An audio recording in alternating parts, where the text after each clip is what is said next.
Hey there, Marketplace of Ideas listeners. You want to make the show better, smarter, deeper, whatever you like about it? You want to make it more of that? Then review it on iTunes. You can search for the Marketplace of Ideas on iTunes. Maybe you already subscribe through there. And you can leave a star rating and your comments. Every review helps bring the show's profile up, which in turn will help the show get even better. That's a review on iTunes. That's all it takes. Thanks. This week on the Marketplace of Ideas, a conversation with cultural critic Greil Marcus about his new book, When That Rough God Goes Riding, listening to Van Morrison.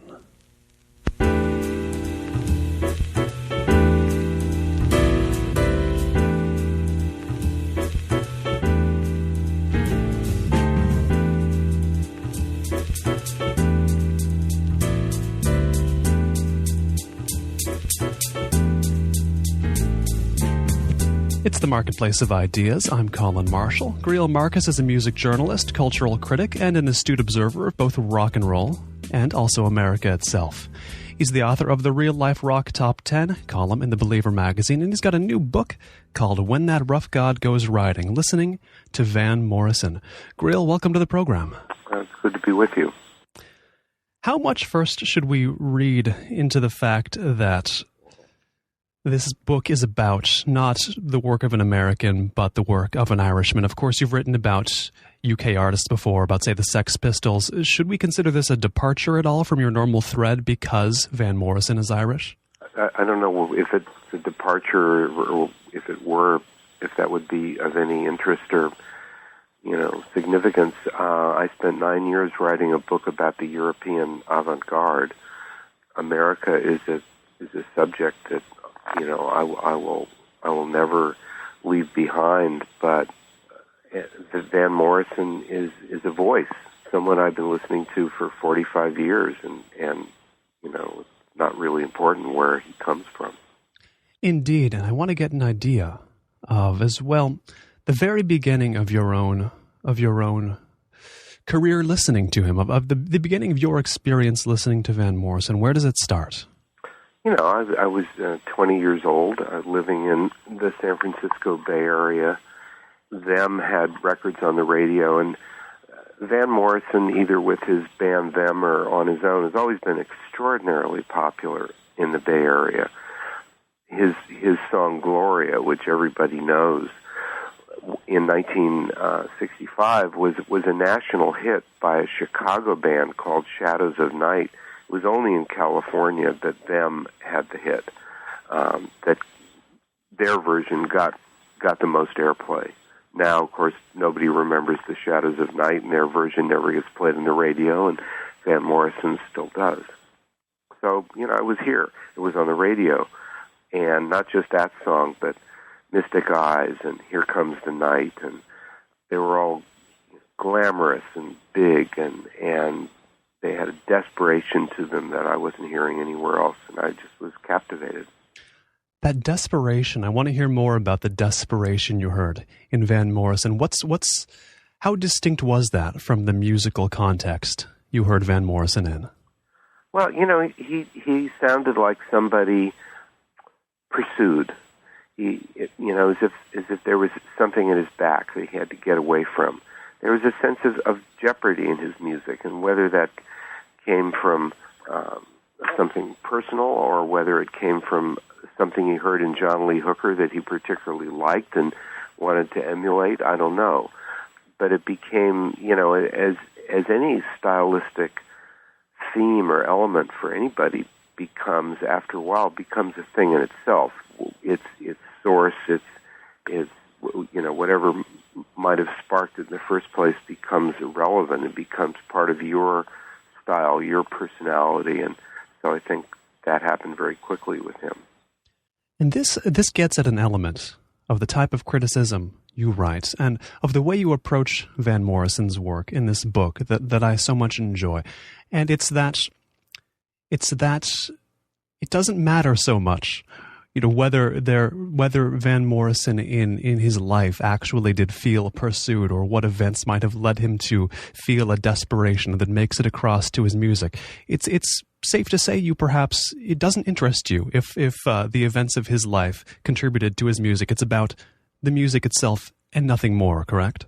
Yeah, I mean, that's absolutely right. I don't have any interest in the private lives of the people I am intrigued by and that I might end up writing about. I think that to trace anybody's work, what they produce, what they put into the world, what you or I respond to trace that to somebody's life, their biography, is utterly reductionist. And it's simply a way of protecting ourselves from the imagination, from the threat of the imagination. Some people are just made very uncomfortable with the idea that they can be moved, that they can be threatened, that they can be thrilled by something that is just made up. And John Irving, the novelist, once said to me, "You know why that is? We were talking about this. It's because people who don't have an imagination are terrified of people who do." I don't know if that's true, but we live in a culture of the memoir where nothing is supposed. We're not supposed to believe anything unless it can be documented that it actually happened. Never mind that most memoirs probably are more fictional than novels. We want that imprimatur of saying, well, this really happened, this is really true, so you can respond to it, you can feel, okay about being moved by it. Whereas with art, whether it's music, whether it's movies, whether it's novels, whether it's a painting, ultimately to be moved by art, by something that somebody has just made up, is from a certain perspective, to be tricked, to be fooled. You made me cry, and you just did it. Like you hypnotized me. And, I love that, but not everybody does. This idea of being fooled by something, and this is intriguing when I think about what you quote Van Morrison himself as saying in the book. You talk about him being interviewed. You talk about interviewers asking him, well, for example, who's Madame George? What's this and that about? What was the real source of this thing you sang about? And one of the lines that has so stuck with me that Morrison said was that, no, these are fictions. These are short stories in musical form. And it seems like when an artist says something is fiction like that, it validates being tricked in a sense, but people don't tend to read it that way? I think people don't believe it. Oh, really? Yeah. I think that comes off to a lot of people. I was very struck by that statement, which he made just a year or so ago on the radio. I was listening to this radio program on NPR. And that's what he's saying. And I think for a lot of people that must have come off as defensive or evasive. How could anything like the song Madame George on the album Astral Weeks, an album that came out in 1968, a song that people have been listening to, discovering, passing on all that time, a song that has a life in the world. How could anything that is rendered with such passion and with such detail, for a lot of people, how could that be made up? It's got to be true. There has to be a real Madame George in the life of the composer. That's one way of looking at things. It isn't mine, and with a very few exceptions, it isn't anything I want to read about. People investigating work on those kind of terms. In other words, look, there are all kinds of people who suffer great traumas, who have life-changing experiences that become touchstones for them. Maybe they lost a parent or, were in a terrible accident and laid up for 5 years and had, couldn't do anything but think. And we say, well, that's what made this person, who he or she is. That's what, led to the work that they've created. Well, all sorts of people experience traumas, and a very few people go on to produce something that other people pay attention to. You can't trace any given work. Always your perspective, or was it one you came to? Because of course it's a temptation for so many to trace these things back to the artist's life. But was that from the jump? When you started writing criticism, how you thought of it? You'd never thought of it any other way? Yeah, definitely. There's no question. I mean, my first book was called Mystery Train. It was published in 1975, and it's about the work of 6 different performers in American music, and it's an attempt to, go on the premise that in the work of each of these people, there's a picture of the country itself. There's a version of America itself, and you take that premise and then you say, well, if that's true and it's just a made up notion, what would that country look like? What's it about? What do people care about? What are the values that they try and live up to, or what are they afraid of? What do they love? How do they talk to each other? How do they decide what's good and what's bad? And that's the way I approached it. And I was writing about the blues singer Robert Johnson, an obscure white blues singer named Harmonica Frank. I was writing about the band and Sly Stone, Randy Newman, Elvis Presley. And the private lives of those people didn't interest me in the slightest. I never made any real attempt, other than to find out when somebody was born and where, who they were. Because to me, what was interesting was the work that they produced and what was in that work. I didn't care if they were nice people or mean people or anything like that. So many, when I've gone around talking about When That Rough God Goes Riding, the Van Morrison book, and doing readings at different bookstores, and more than once somebody has said to me, how could you distance yourself from the man behind the music writing this book? And I'd say, what are you talking about? What do you mean distance myself? They'd say, well, Van Morrison is famously an absolutely impossible, awful, mean, disrespectful, horrible person. Now, how could you write about his music knowing all that? And I said, well, I don't know that, and I don't care. It's different ways of looking at things. I have to say, I didn't realize he was regarded as horrible. I knew difficult was one of the adjectives often applied to him, as it is to many artists. But people would actually come up to you and say, to be surprised that you'd never talked about a horrible man that Van Morrison is. Yeah, exactly. Another thing that's very unusual about the readings that I've been doing is that ordinarily when you do readings in a bookstore or any other forum, after you're through talking or reading, whatever you're doing, then people ask questions, and they ask all kinds of questions. It might have to do with your book, it might have to do with writing, it might have to do with somebody they think you know, but they're questions. With this book, people get up and they tell stories. They aren't interested in, they're not asking questions. They want to tell their Van Morrison stories. Oh. And usually these stories are really quite wonderful and fascinating.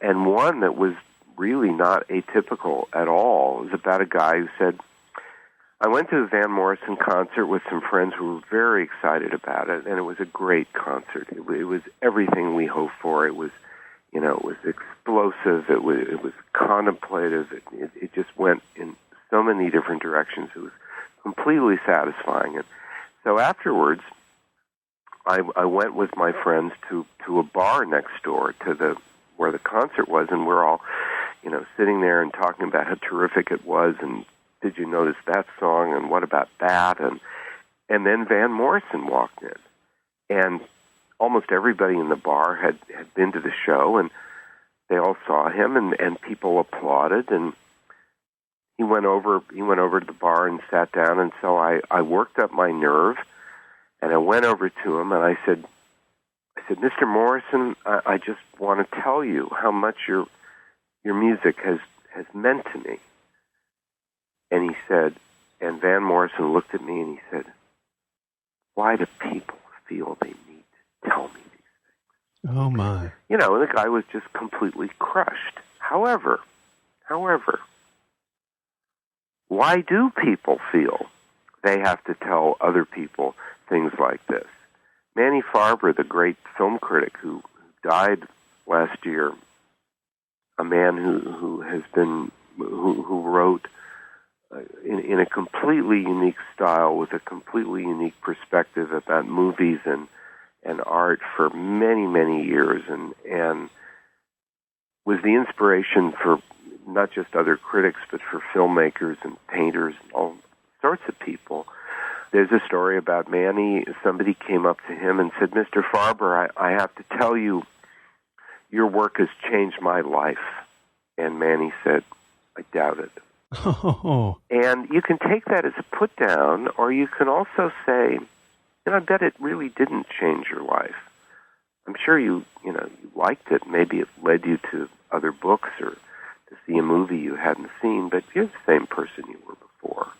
In other words, what other people might take as a fabulous compliment could strike somebody else as an empty cliche. In other words, were I the person who went up to Van Morrison at that same bar, I'm sure I would have felt terrible, but maybe I would have also understood that, here's a guy who'd done a show, given everything he had to give.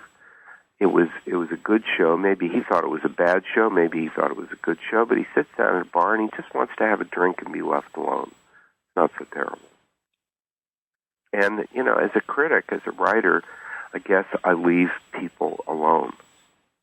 What are your beliefs about the capacity of a work, for example, an album, to change a life? And putting aside Manny Farber's opinion, where do you stand on literally the ability of an album to change someone's life, rather than something they just love that leads them somewhere else, but to change a life? Well, it's a tremendously tricky question. I tend to think more about, here is an album, here's a novel, here's a painting, and it deepens somebody's life. It expands it. It makes it more interesting. Gives somebody a different way of looking at things, a standard of value to measure other things against. I remember when I went into the friary in Venice, and I saw Titian's The Assumption of the Virgin, which is this enormous painting of the Virgin Mary going up to heaven. And, I was not a young person when I saw that, and I'd seen paintings all over the United States and Europe, and I'd seen hundreds of movies, listened to thousands of albums. I thought I knew something about art, and in that moment I realized I knew absolutely nothing. And, within an instant I was a convert, not to Christianity, but to the religion of high art, and I suddenly said, God, wow, the only art is high art, and the only high art is religious art, and, everything has to be divinely inspired. I was that, stunned by this work, and I kept trying to leave the building, and I couldn't. Every time I get to the door, I turn around, go back and look at this painting again, and I was probably in there over an hour looking at one single painting. Did that change my life? No, not really. It was a moment of shock and revelation that I hope I'll always look back on, because, I would like to live that intensely, that fully, more often than not. But, in fact, it didn't, then go ahead and trivialize all the things I thought I'd loved, let alone give me a new subject to write about. I wrote about that experience very briefly and then went on. On the other hand, there's a book that was published a few years ago about Allen Ginsberg's Howl, and it was a collection of articles, essays by all different kinds of people. And the most interesting one for me was by someone who had worked with Ginsberg for many, many years. And he talked about the way so many people have said, this poem changed my life, Allen Ginsberg's Howl. It set me on the road I've followed ever since. It made me realize that everything I believed was false. And he went on and he said, people talk about Howl and how it changed lives because it's a poem about freedom and about how difficult it is to achieve freedom, to understand what you want, and then somehow summon the courage to go after it and to stick with it and not surrender, not turn your back. That's what this poem is about. It's this great, heroic, desperate epic. And so this person went on to say, well, lots of people say, Howl made me a poet. It turned me into a poet. He said, well, I think that's kind of facile. Who knows what Howl or any poem, any work does to people? You know, maybe it made someone a poet whose whole life was organized to make him a lawyer. But maybe it made someone who no one ever thought would amount to anything a lawyer. In other words, don't think in a facile way. Don't think that a poem makes people a poet, turns them away from, you know, some gray flannel suit career. Maybe if it turns them toward that kind of career, that's the real change. So we don't know. These are mysteries. And, you know, there are some biographical critics who do great work, and I appreciate that. But there are many ways to approach the kind of stuff we're talking about. Given that, when you're thinking and when you're writing about your own experience listening to Van Morrison over his whole career, how much can you think about the effect that Van Morrison's music has had on your life, and how much would you instead think about simply the effects that listening to Van Morrison has on you now? I mean, the effects on your life versus the effects on your brain at this moment. What is the balance like as far as assessing his work when you're writing something like this? I'm not sure I follow the question. I mean, I don't think what I do is assess anybody's work. Sure, that was a bad word choice. Is this good? Is this bad? Or, you know, where does this rank on such and such a scale? You know, I remember something Mike Bloomfield, the great guitar player, said a long time ago, and he was talking about true music and false music, and he said, you know, I want to be moved. I want to be taken out of myself. I want to be made to feel something that I wasn't feeling a minute before. He said, I don't care what it is. You know, I can be moved by B.B. King hitting a high note on his guitar, and I can be moved by some idiot standing up and saying Papa Ooh Mau Mau for half an hour. It doesn't really matter. I don't care where it comes from. And with Van Morrison, I suppose what has always attracted me to his music are moments when he seems to break free of any ordinary strictures on communication, or the way one person can communicate to another, can call out to another person, maybe a person that only exists in your imagination. And there are moments of loss and longing and fear and peace of mind in his music that are more intense and seem more delicate and carry a sense of jeopardy, that a sense of this isn't going to last. You want it desperately to last, but isn't going to. Those kinds of moments, and they're rendered more intensely and with more beauty than the music of just about anybody I know. And so I listen to his music because I want to be moved. I want a moment where I'm taken out of the humdrum nature of my own life and given a glimpse of something more. I think, you know, that's a lot of what people want out of art, whether they put it that way or not. Across Van Morrison's career, then, across his work, across his albums, his songs, how often do these moments come for you? I suppose that from, say, 1965, when he first began making records with them, until 1979, when he made a fabulous album called Into the Music, you know, they came like rain showers. I mean, you know, you look around and there it was. Whether it was a whole album, whether it was one song, whether it was just a moment of you know, where sort of the bottom dropped out of somebody's life that you just heard in a single song, whether it was in St. Dominic's Preview, Tupelo Honey, whether it was The Healing Has Begun on Into the Music, Stepping Out, Queen, Listen to the Lion, all over Astral Weeks, Sweet Thing, Madame George. It was like someone could pull a rabbit out of the hat whenever he wanted to. And then there was a long, long period, for me anyway, from around 1980 to 1997. That's a long time when that wasn't happening. And he put out just about an album a year during that whole period. And I would buy them, or I would get them in the mail, and I would listen to them, and it'd be like staring at a wall. Nothing was happening, and whatever was going on in his life at the time, didn't want that sort of thing. Those escapes from ordinary communication, from the way you get beyond the way you and I are talking now, into something that is, maybe in a language that if I started speaking it or you did, the other person would say, I don't know what you're talking about.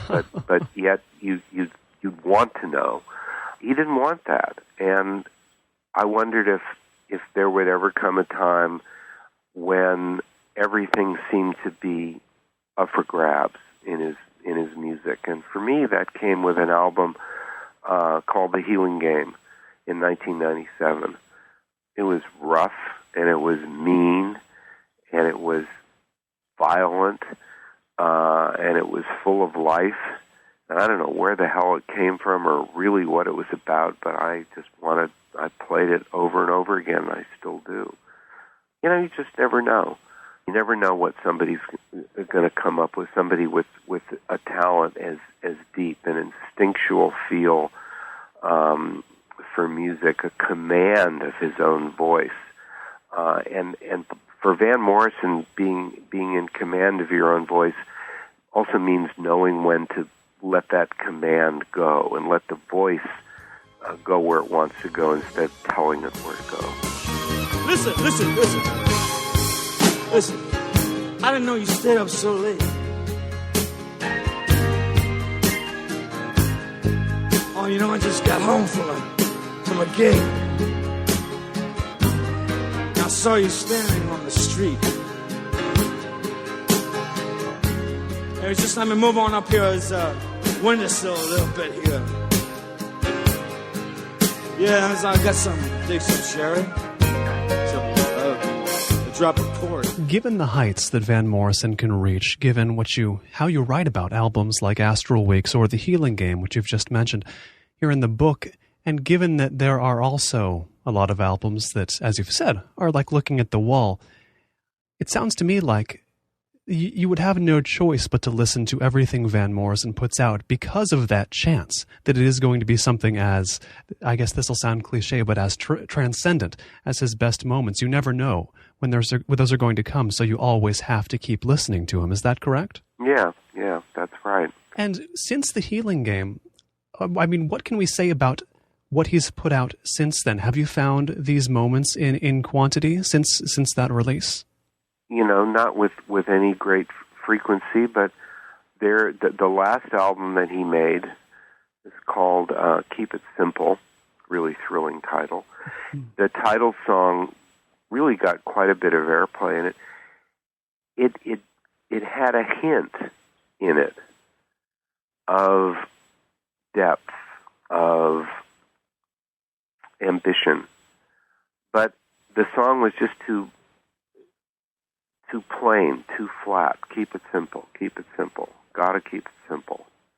It's really not that interesting. And he wasn't able to generate the interest that he seemed like he was trying to. But on that album, the last song on the album, something called Behind the Ritual, which is a very long song, the longest song on the record.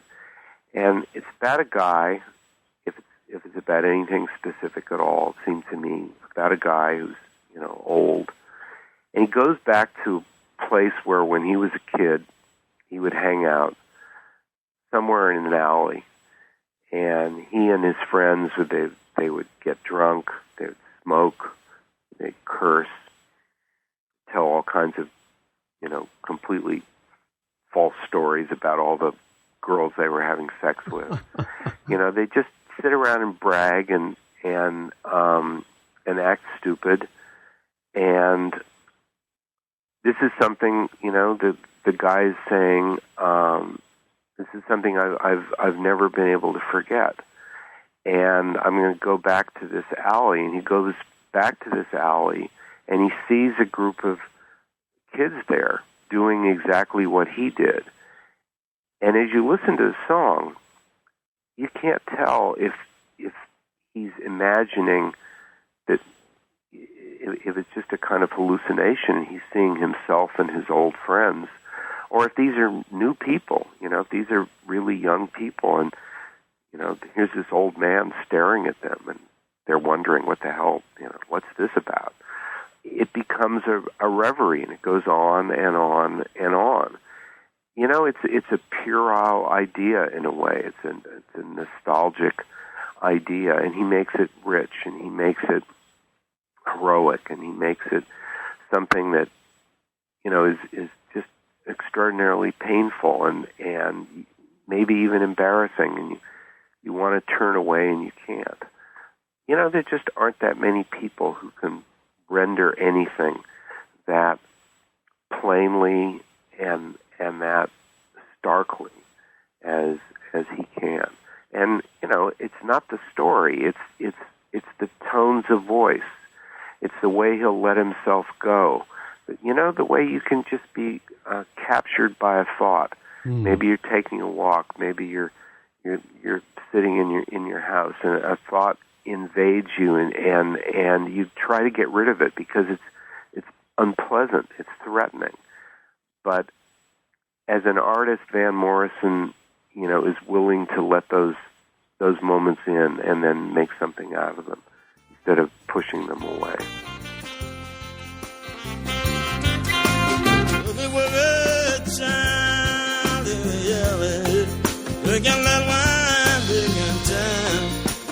Talking all out my mind. Like that wine, yeah, the days gone by. Behind the ritual, behind the ritual, behind the ritual, and the days gone by. Drinking that wine. Doing a song like that one, rendering it in a way that you find fascinating, does this require him, or does he do it by using some version of the same ability we've talked about that he has to get past normal communicative, the sort of normal communicative modes a singer would use to their audience? Or is it another kind of ability? I guess what I'm asking more is every time Van Morrison succeeds for you, is it because to some degree he does get beyond the normal singer-audience communication? Yeah, he's very lucid about this. He has said, when I'm really doing what I can do, I'm not even singing words. I'm singing syllables.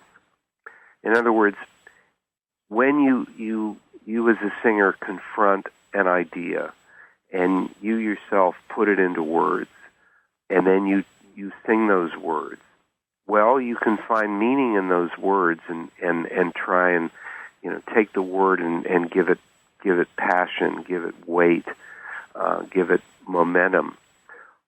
And that word might be trouble, and it might be love. And you would say, well, I want to communicate trouble. I want to communicate love. That's one way of singing. But another way of singing is to let the word capture you. Let the word speak to you. And so, you know how it is when you say a word over and over and over again till, it doesn't seem like a word at all. And you can't believe that it's some kind of signifier. It just seems to be completely arbitrary and meaningless. And, you're kind of brought face to face with the arbitrariness of language itself. And it's kind of scary. And so you stop. And Van Morrison doesn't stop. For him, meaning is in the phonemes. Meaning is in the syllables. And that's where you unearth passion. That's where you excavate the fears and the wishes that are so extreme and intense that they themselves are scary, that everyone carries within themselves, and that it's the artist's job to lead people to confront, to acknowledge and face. That's what he does. And, he'll do it so often by getting beyond ordinary language in a very literal way, whether that means repeating a phrase, a word, part of a word, over and over and over again until it becomes a kind of incantation. It's speaking a different language. Maybe just singing a word and letting it carry you out of any language until it's a sound, and the sound becomes its own language, and you have to, and it's not going to explain itself to you. It is going to strip away our defenses, the way in which we use language not to say things rather than to say things, to cover up what we feel rather than to express them. And that happens all through his music. And it can be in the way he leads a band, the way he leads it to a moment of tremendous excitement and explosion. It can be in the way he will he'll create suspensions, pauses and hesitations in his music, and leaving you, pulling you forward, and then stopping, and leaving you stranded in the midst of your own response. If you've just tuned in, this is the Marketplace of Ideas. I'm Colin Marshall. My guest is cultural critic and music journalist Greil Marcus, author of When That Rough God Goes Riding, listening to Van Morrison. If you have any feedback, positive, negative, neutral, or whatever, please do send that along to Colin, Colin, at colinmarshallradio.com. That's Colin at colinmarshallradio.com. And by the way, at colinmarshallradio.com, you can find our complete Marketplace of Ideas listener archive, where you can listen again to this show or to any other in the program's history. Now, back to the conversation with Greil Marcus. There are these moments you write about in the book, like when Van Morrison will interject, or he'll put in a kind of a non-word in just the right place, or he'll pronounce China in a certain way. And you describe these, you describe the impact of these. They have such strength. How hard is it? What's the challenge of trying to get across these moments that might seem small if you're listening casually or if you haven't listened much before, but take on such an enormous importance when you listen to Van Morrison like you do? Well, it's the challenge that makes writing interesting. Something that I anyway can't turn away from. Can I put this into words? Can I listen to Van Morrison sing syllables in a given moment, a given song? And can I make a story out of that? Can I take that moment into a different realm? It's kind of a question of translation. Not because other people need a translator to understand. I'm not trying to explain anything to anybody. Look, I write because I'm drawn to it, and it's my way of being in the world. And I've been lucky that over the years, some people have found what I've done worth reading, and so I get a response too.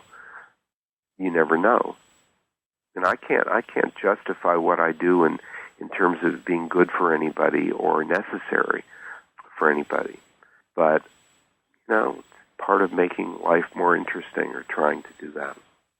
I think about what we've talked about, how Van Morrison communicates in his songs not exactly linguistically, but with his voice, using syllables that were originally language, and how he has such a not well regarded necessarily, but well-known personality, such a closely observed personality. But that's not the point. The point is his work. I put all these things together, and it makes me believe that Van Morrison is the most difficult single artist you've had to write about. Is that true, or is that simply a false imagining that I have about him? No, it isn't true. I mean, this was a very easy book to write. This is a book of about 200 pages, and I wrote it in a month. I just sat down and started and didn't stop until I was through. It was a great pleasure to write, just to play these records over and over and over again, until I began to hear things in them that, you know, even listening for 20, 40 years I hadn't heard before. Always, you know, worrying maybe I'd wear them out, that I'd play them too much. Never happened. And I felt a great affinity with this person, with this imaginary person who's singing these songs, you know, not the real person. You know, he's somebody who's born the same year I was. His frame of reference is something I think I can understand, and maybe vice versa.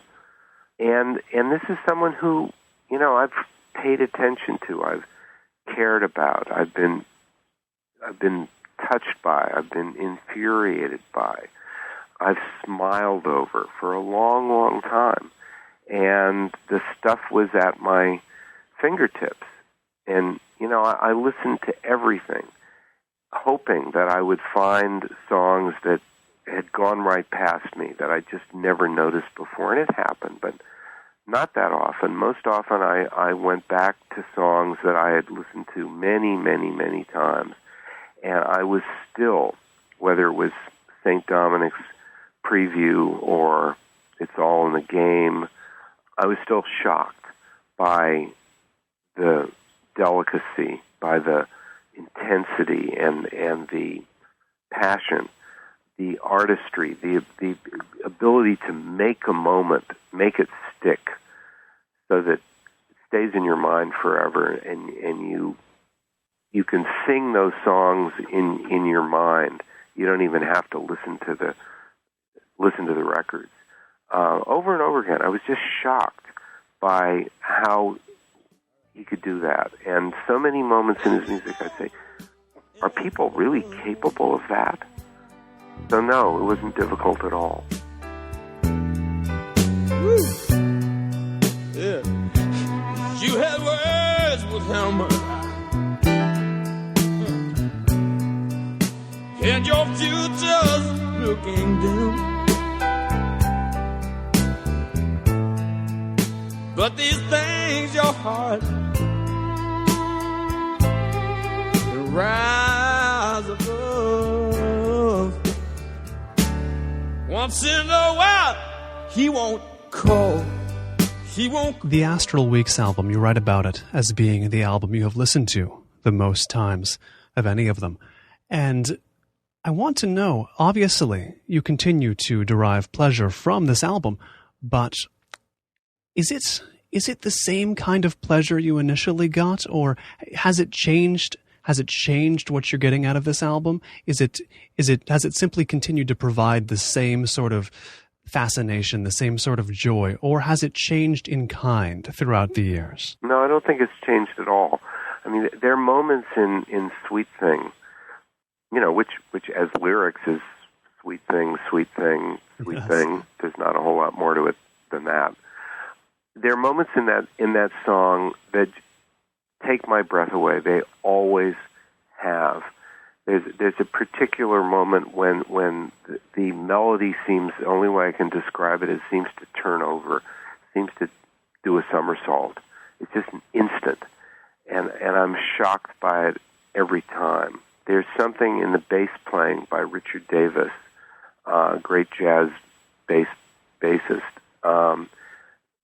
There is a sense of sympathy, a sense of one person understanding another, the bass player understanding the singer or maybe the guitar player. That is a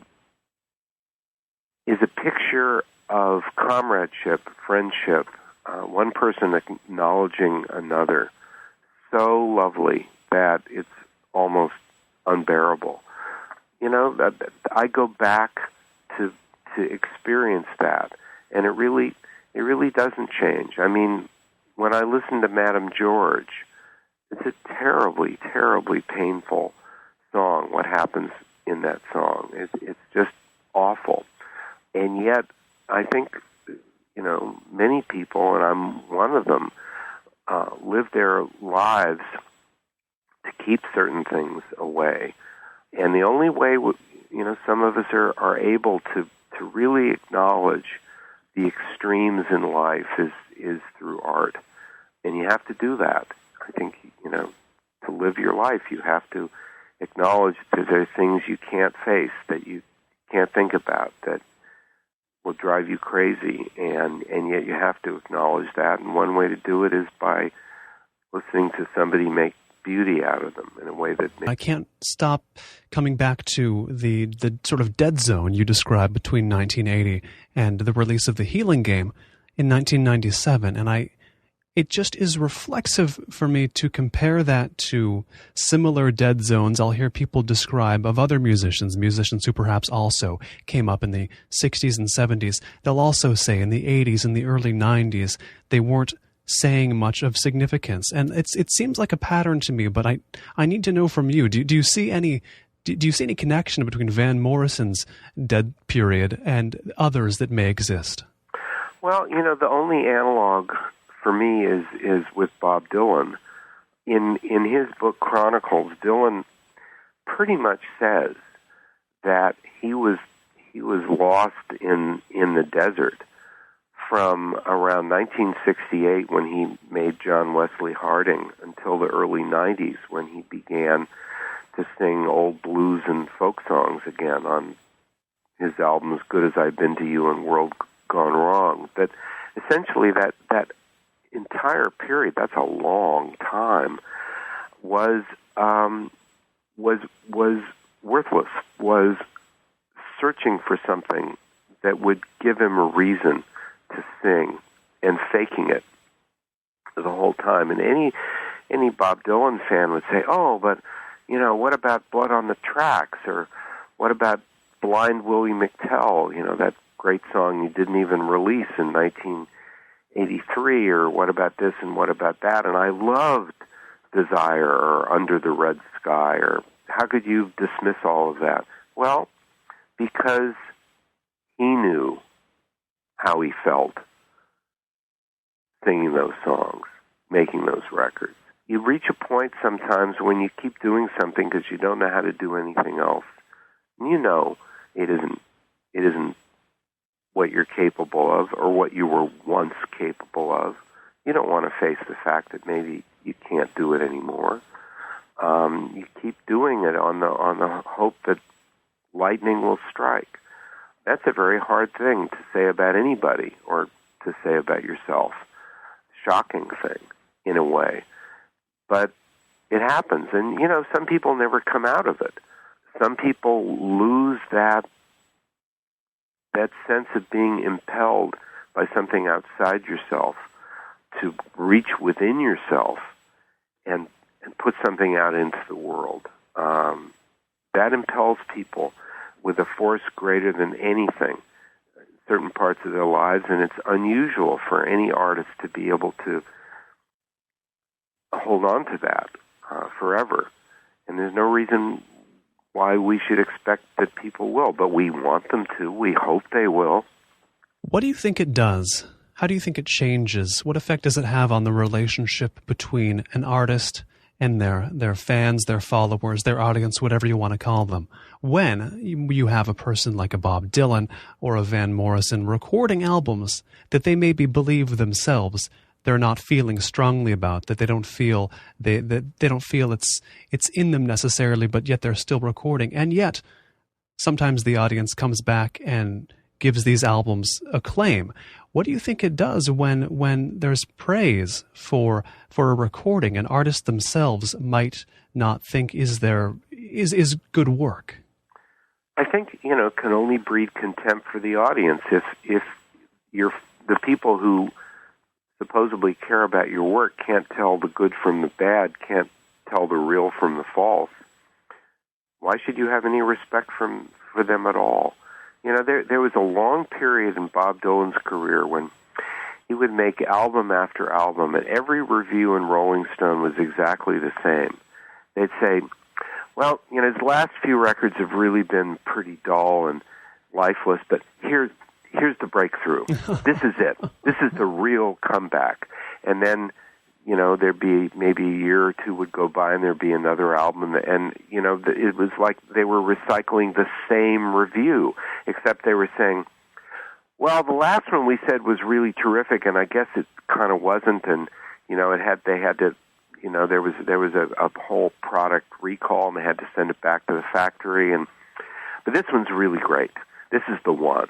And then when the one really came, when a certain kind of passion, a slyness, a craftiness came back into his music, and you heard somebody singing songs in a way that made you think they had to be sung. There was no alternative. You couldn't not sing this song. But this song was a mystery, and the only way to solve this mystery was to sing the song, play the song, as if it had never been played before. And these old folk songs, these old blues songs that he was performing on in the early 90s, when that came back, just about everybody missed it. They said, oh, just a bunch of old songs. I guess he doesn't have anything to say, can't write his own songs. So why should we pay attention? A real artist can take the dullest book in the world and start reading it out loud, and you feel like you're hearing the music of the spheres. I think that's what we look for, somebody who can do that. I want to make sure the listener knows as well that you have a collection of writings on Bob Dylan coming out in the future, and I want to get an idea of how much of a mental gear shift is required for you to move from thinking about an artist like Van Morrison to thinking about an artist like Bob Dylan, because of course there's many ways we can compare them, many ways we can say they're similar, but how much of a shift do you need to make to think about one versus the other? None at all. It's like saying, how much of a shift do I have to make from talking to you to when we get off the phone I have a couple of business calls to make. It's really not a shift, still being in the world, being awake, talking to people. No shift at all. What I want out of music is I want moments of disbelief. I can't believe he did that. I can't believe she hit that note. And suddenly everything that seemed to be true was false, and everything that seemed to be false was true. I don't understand anything anymore after hearing what she did with that word.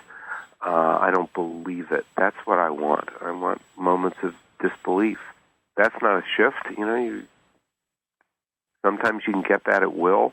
A certain record, a certain passage in a film will do that for you, and you hope it never goes away. And sometimes it just blindsides you and trips you up, and you find yourself lying flat on your face and wondering how you got there. The name of the book, once again, is When That Rough God Goes Riding, listening to Van Morrison. Greil Marcus, thank you so much for your time. Thanks for your time. It was a real pleasure.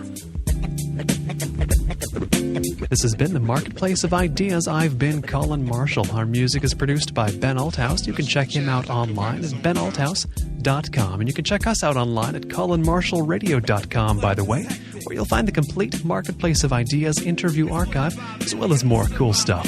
That's colinmarshallradio.com.